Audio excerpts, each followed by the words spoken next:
ለአንተ ሊያዝንልህ የሚገባው እግዚአብሔርና አምላክህ ብቻ። ሀዘንን ችግርን በአደባባይና በቃ መስማት ያለበት አምላክህ ነው። በቂን መዋቀል ዓለም ከምትሰጥ ምቾት እግዚአብሔር የማይሰጥ ምቾት ይሻላል።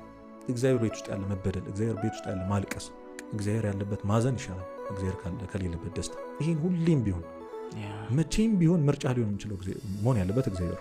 ስለዚህ ውድቀትህን ተወው። አንተ እግዚአብሔርን ያደረግከው የበደልከውን ነገር እርሳውና እግዚአብሔርን ስለማግኘት አስብ፣ ስለ ምህረቱ አስብ። በጣም አባቶች ምን ይላሉ? ያምታተዋል ሴጣን። ምን ይላል? ሰው በጣም ተስፋ በቆረጠ ጊዜ ማሰብ ያለበት የእግዚአብሔርን ቸርነት ነው።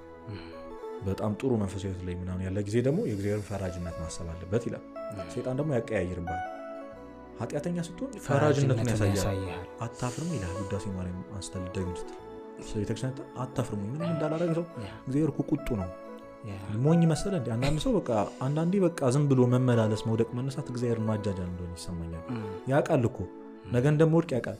ግን መጥቼ አይኔን በጨዋ ጥቤ ቤተክርስቲያን ስመጣ ምን እያደረኩ ነው? በቃ አንተን እያሞኘው ነው ምናምን ከዚህ ሲቀር ምናምን ይላል። አየህ ፈራጅነቱን ቀድሞ ያሳያል። በዚህ ሰዓት ማሰብ ያለብህ አንተ የእግዚአብሔርን ቸርነት ነው። የጠፋው ልጅ እኮ አስበው አባቱን በድሎ ቤተሰቡን ትቶ ከሄደ በኋላ ገንዘቡን ጨርሶ ነው የመጣው። ይኸውልህ ስለቸገረው ነው የመጣው፣ ሌላ ነገር አይደለም። እኛ በይዞ እግዚአብሔርን የምንወደው ስለሚጠቅመን ነው። ኮንዲሽናሊ ነው እግዚአብሔርን የምንወደው። ማንም ሰው እግዚአብሔርን አንኮንዲሽናሊ ሊወደው ይችላል።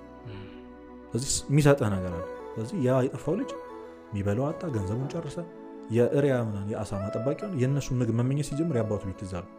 ችግር የለም ኮንዲሽናሊ እግዚአብሔርን መውደድ፣ ለጥቅምህ እግዚአብሔርን መፈለግ ችግር የለም። ግን እና በቃ አንተ